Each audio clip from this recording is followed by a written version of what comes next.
بسم الله الرحمن الرحیم. یو چا پوښتنه کړې ده، وایي که چیرې یوه ښځه د خاوند سره خبرې کوي خو نکاح یې نه وي تړل سوی، دا جایز دی او که یا د خاوند د ورور سره یعنې لیوره سره په پټه خبرې کوي، دا جایز دی او که د دغه پوښتنې په جواب کې باید ووایم چې کله د یوې ښځې نکاح د یو سړي سره نه وي سوی، هغه د دې خاوند نه بلل کېږي،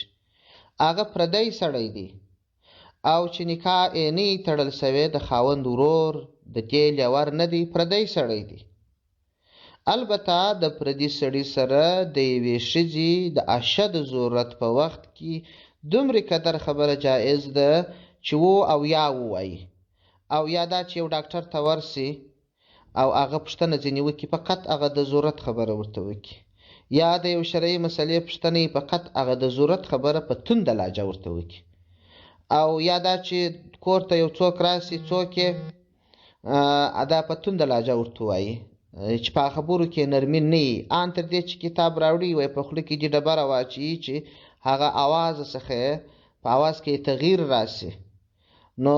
که دغسې د یو اشد ضرورت خبره وي، په عام ډول باندې ښځه یې کولی سي، او که نکاح وتړل سوه نو بیا د خپل خاوند سره هر ډول خبرې کولی سي، خو د لیوره سره بیا هم به قدرې ضرورت، ځکه لیور د محرماتو څخه نه دی بلکې نامحرم کس دی، یوازې د اشد ضرورت په وجه باندې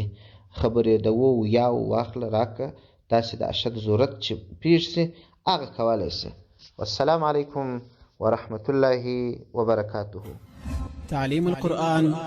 اسلامی رادیو.